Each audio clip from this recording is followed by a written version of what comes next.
வருத்தமே கிடையாது. நான் என்ன சொல்றேன்னா, அதாவது 2021 8%, பிரசண்டா 4%.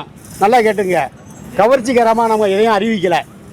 புரியுதா புரியல உங்களுக்கு? கார் தரேன், பஸ் தரேன், ஹெலிகாப்டர் தரேன், 2500 தரேன், 5 லட்சம் தரேன், வேலை இல்லாதவங்களுக்கு 25 லட்சம் ரூபா தொழில் கடன் தரேன், 6 சிலிண்டர் தர்றேன். இது மத்திய அரசு சிலிண்டர் கம்பெனி, தமிழ்நாட்டில் சொல்லக்கூடாது. இந்த மாதிரி கவர்ச்சி தான் சார் தமிழ் மக்களுடைய ஃபர்ஸ்ட் காரணம். என்னன்னா கேட்டுக்கங்க, காரணம் என்னன்னா ஏக காலத்தை திராவிட இயக்கம் கையேந்திர வச்சிருச்சு. 76 வருஷம் சேலையும் அரிசியும் கொடுத்து அடிமையா வச்சு தமிழர்களை. அதான் காரணம். இப்படி வச்சீங்கன்னா கரெக்டா இருக்கும். சொல்லுங்க. சரி, இலவசமா கொடுத்து ஜெயிக்கிறாங்கன்னு சொல்றீங்க. இலவசம் திமுகவும் கொடுத்துச்சு, அதிமுகவும் கொடுத்துச்சு, டிவிக்கும் கொடுத்துச்சு. சரி, உங்களுக்கு ஓட்டு போடுறாங்க, டிவிக்கு ஓட்டு போட்டாங்கல்ல. சரி, அது கரெக்டான பாயிண்ட். 29 வருஷம் ஒரு களத்தில் இருக்காரு சினிமா துறையில. பச்சை புள்ள ஒரு குடும்பத்தில் 6 பேர் இருந்தானா 3 சின்ன கை குழந்தைங்க. இவர் விஜய்க்கு போடணும், வீட்டில் உள்ள சின்ன கை குழந்தை கம்பல்ஸ் பண்ணுது. புரியுங்களா? தரைக்கே தரையில படல. 234 தொகுதி சீமான் வேர்வை சிந்த மயக்கம் வர்ற அளவுக்கு பரப்புரை செஞ்சாரு. உண்மையை சொன்னாரு. நாங்கள் ஆட்சிக்கு வந்தா இலவசம் குடிநீர், மருத்துவம் இலவசம், கல்வி இலவசம், முக்கியமான 3 இலவசம் தரணும்னு சொன்ன ஒரே அவர் தான். கனிம வளத்தை எங்கெங்க கொள்ளையடிச்சாங்க நான் குளத்துக்கு காவல் போடணும்னு சொல்லியிருக்காரு. அதாவது ஒரு குடும்பத்தில் புரியுங்களா எதையும் எதிர்பார்க்காம வாழ்ற அளவுக்கு பொருளாதாரத்தை உயர்த்துறேன்னு சொல்லியிருக்காருங்க. யாருங்க சொல்லிடுவா? புரியுதா புரியலீங்களா? அங்கேதான் பாயிண்ட். காரணம் என்னன்னா, ஒரு குடும்பத்துல வயது முதிர்ந்தோர் பையங்க 2 பேர் இருப்பாங்க.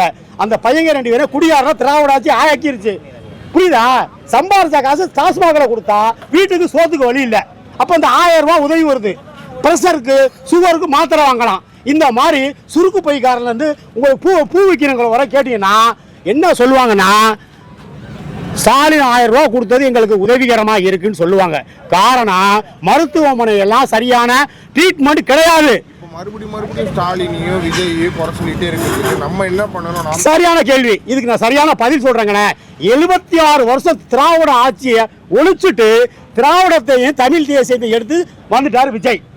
அடுத்தது இவர் திராவிடத்தை விட்டு தமிழ் தேசியம் சீமான் வந்துடும்.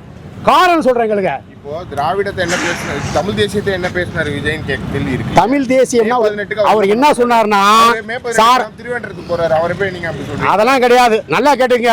அதாவது இந்த நிகழ்ச்சியை பத்தி ஒரு 5 நிமிஷம் டொங்க சொல்றேன் கேட்டுங்க. சிங்கள தமிழினா நல்லா கேட்டு பேசித்தாங்கணும். தமிழ்நாட்டில் ஃபுல்லா என்ன சொல்லியிருக்காங்கன்னா, நாங்கள் எல்லாம் பரப்புற 234 வேட்பாளரா 117 பெண்கள், 117 ஆண்கள், எல்லாம் எஜுகேட்டட் பர்சன், குற்ற பின்னணியே கிடையாது. அந்த அம்மையாரை கொண்டு நீ போலீஸ் ஸ்டேஷனில் கொடுத்தா எந்த குற்றம் சொல்லுவான். அறிவிச்ச வேட்பாளர் இன்னைக்கு சொல்றேன் 100 பேர்ல குற்றம் இருக்குது.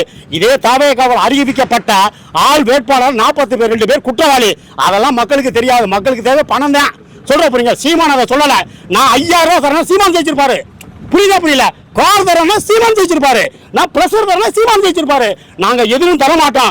ஒன்னு எதிர்பார்ப்பு இல்லாம ஒரு குடும்பத்தை பொருளாதார ஆக்குன்னு சொன்னவர் சீமான். இவர் என்ன சொன்னார்னா, ஒரு கார், ஒரு வீடு, ஒரு பைக்கு, 2500 ரூபா பணம், 6 சிலிண்டரு, வீட்டில் வேலை இல்லைன்னா 4000 ரூபா. புரியுங்களா? ஒரு குழந்தை பிறந்தா நகை. ஒரு நாளைக்கு 10,000 குழந்தை பிறக்கும். கல்யாணம் பண்ணா நகை, பட்டு சேலை. நல்லா கேட்டுக்கிட்டே வாங்க. தொழில் கடை 25 லட்சம். மீனவரை எடுத்துக்கிட்டீங்கன்னா 27 லட்சம் உனக்கு நான் டெபாசிட் பண்றேன், இடம் தரேன்னு சொல்றாரு. Right, okay. இதை சொல்லிச்சுதான் ஆட்சிக்கு வந்துட்டாரு. நாங்கள் மாற்று கருத்து கிடையாது. மக்களுடைய தீர்ப்பை மகேசன் தீர்ப்பா எங்க இயக்கத்தில் ஏத்துக்கிறோம். நல்லா கேட்டுக்கணும். 1 ரூபா மக்கள் காசை எடுக்க மாட்டேன், எடுக்கவும் விட மாட்டேன். வாக்குமூலம் சிஎம் விஜய் பேசக்கூடாது. தமிழ்நாடு சிஎம் அமோகமா ஜெயிச்சிருக்காரு. நல்லா கேட்டுக்கணும். பக்கத்தில் இருக்கிறது செங்கோட்டையன். சார் நேற்று வரை என்ன மினிஸ்டர் தெரியாது. இன்னைக்கு பைனான்ஸ் மினிஸ்டர். இதே ஆதவரச்சனா மார்டின் ஸ்லாட்ரி குடும்பத்துக்கு தமிழ்நாடு மாட்டிக்கிச்சு. இதுக்கு பதில் உண்டானுங்கன்னு என்னோட கேள்விக்கு பதில் சொல்லணும். காரணம் சொல்றேன். லீமா ரோஸ் யாரு லீமா ரோஸ்? திருவாரூரில் பிறந்து 68 வயசு. இன்னைக்கு 5வது தான் படிச்சிருக்கு. 1988 இலங்கையில் விரட்டி அடிக்கப்பட்டது மார்டின். புரியுங்களா? 13 வயசு தமிழ்நாட்டுக்கு வந்து நீ லாட்ரி இங்கே பொழப்பு நடத்துன. புரியுதா புரியல? ஆதரவு யாரு? நீ பெரம்பலூர்காரன். அங்கே ப்ளஸ் வரையும் படிச்சுட்டு மெட்ராஸுக்கு பிசிக்கல் ட்ரைனிங் வந்த. இதே நீ புல்லப்ஸ் எடுக்கும்போது உனக்கு சம்பளம் 7000. யார் டெய்ஸியை கல்யாணம் பண்ண உனக்கு சொத்து வந்துருச்சு, உன்னுடைய பண்டமெண்டல்ஸ் என்ன, நீ சபரிவாசன்ட்ட இருந்த, திருமாவளவன்ட்ட இருக்க, உன் பூர்வீக தொழில் என்ன, ஒரு சொத்து வந்து 5000 கோடி காட்டியிருக்க. இதுவரை நீ எந்தெந்த இயக்கத்தில் இருந்த? திருமாவளவன் இருந்திருக்க, சபரிவாசனோட இருந்திருக்க, மத்தியில் ஒரு எம்பி கேட்ட, சபரிவாசன் ஒத்துக்கல. யார் சபரிவாசன்? ஸ்டாலினுடைய மருமையன். இன்னைக்கு தமிழ்நாடு நெட்வொர்க்கே அவர் தான் எல்லாம் பண்றது. இதனால ஆதவர்ச்சனாவுக்கு என்ன பொறுப்பு? பொதுப்பணித்துறை, பப்ளிக் ஒர்க்ஸ் டிபார்ட்மெண்ட் வருஷத்துக்கு 4000 கோடி. நேற்று வரை அவருக்கு விளையாட்டுத்துறை கொடுத்துருந்தாங்க, மருத்துவ இது கலால்துறை மதுவிலக்க கொடுத்துருந்தாங்க. இன்னைக்கு கவர்னர்கிட்ட போயிட்டு என்ன துறை? பொதுப்பணித்துறை, வலுவான துறை. இன்னைக்கு மார்டின் குடும்பத்துக்கிட்ட கையில தமிழ்நாடு போயிடுச்சு. மாற்று கருத்து இருக்கா? லீமா ரோஸ் 68 வயசு, நீ என்ன பண்ண? ஏழோ காலத்துல பப்ளிக்ல மக்களுக்கு என்ன செஞ்ச? ஓ சொத்து மதி 10 லட்சம் கோடி.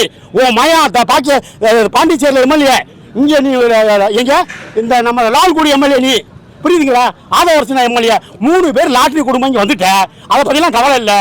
நான் சார் கேட்டுங்க, நான் விஜயை பத்தி குறை சொல்லலை, சொன்னதை செய்யணும். விஜய் ஜெயிச்சிட்டாரு, டிவிகே ஜெயிச்சிச்சு. ரைட். டிவிகேல போய் என்ன நல்ல நாம் தமிழர்ல யார்? நானா? செய்யணும். ஒரு கொள்கை இருக்கு சார். துண்ணூறுல பிரபாகர படம் போட்டு நான் அரசாங்கம் சார். நான் எதையும் பார்க்கறேன். புதுக்கோட்டையிலிருந்து வர்றேன், எல்லா நிகழ்ச்சியும் சொந்த காசை போட்டு வர்றேன். நல்லா கேட்டு உணர்வு, தமிழ் தேசியம், தமிழ் மக்கள் குடிநீர் ஆகிட்டான், படிக்க வச்சுட்டான். நல்லா கேட்டுங்க. ஒரு ஹோட்டல்னா கர்நாடகாரன் முதலாளி, கல்லாவில் இருக்கவன் கேரளாக்காரன், வாசல்ல கொடியை பிடிச்சி உள்ள வாங்கன்னு கூப்பிட தமிழன். தமிழ் தேசியம் அழிஞ்சு போச்சு. அதுக்கு காரணம் யாரும் அப்படின்னா தமிழ் மக்களே தான் நான் சொல்லுவேன். இதே என்ன பண்ணார் ஸ்டாலின்னாக்கா, இஸ்லாமியர் வளர்த்து விடுறாப்புல, ஓட்டுக்காண்டி வளர்த்தாப்புல. தமிழெல்லாம் இன்னைக்கு படுக்க இடம் இல்ல, பஸ் ஸ்டாண்ட்ல படுத்து கிடக்குறான், வீடு இல்ல. எங்க இருந்து வீடு தருவா? எல்லாம் அக்யூஸ்ட் எல்லாம். சார் நான் என்ன சொல்றேன், விஜய் சொல்லிட்டாருல, நீ நிலவச்ச உச்சவரம் சட்டத்தை கொண்டு வாயா. ஒரு ஆள் விளையாட நல்லா வச்சுக்கணும். குழந்தைகள் இருக்குல்ல, எல்லாத்தையும் நீ கணக்கு காட்டணும். சார் கணக்கு இருக்கு சார். 49,000 குழந்தைகள் இருக்கு. இன்னைக்கு எடுத்த எஸ்ஆர்எம் மெடிக்கல் காலேஜ் கோத்துக்குள்ள இருக்கு, வள்ளுவர் கூட கோத்துக்குள்ள இருக்கு. கணக்கா காட்டியா? நீ பீட்டபடி தானையா? நீ பொதுப்பணித்துறை தானையா? எங்களுக்கு கணக்கு காட்டணும். பீச்சில் உள்ள இடிச்சிடுவான். யாரை கேட்டு கட்டல? கேட்ட கேள்விக்கு பதில். நான் ஆதவர்ச்சனாட்ட உனக்கு 6 மாசம் டயம். தமிழ்நாட்டில் எங்கெங்கே குளங்கள் இருக்கு, எங்கெங்கே நீர்நிலை ஆதாரங்கள், உங்களுக்கு வந்து புஷியானதை கொடுத்துருக்காங்க. நீர் ஆதாரத்துறைன்னு நீர்வளத்துறையை புஷி கொடுத்துருக்காங்க. புரியுங்களா? தண்ணி வரத்து சார் விவசாயத்தில் கெட்டு போச்சு நிலங்கள்லாம், விவசாய நிலங்கள்லாம். இவன் என்ன பண்றாங்கன்னா, ரியல் எஸ்டேட்டுக்கு என்ன மைதுக்கு நீ கொடுக்குறா? அந்த ஆர்டிஓ, டிஆர்ஓ, கலெக்டர் கண்ட்ரோல்ல கொண்டு வா சார். ஆட்சி அமைக்கட்டும் சொல்லுங்க.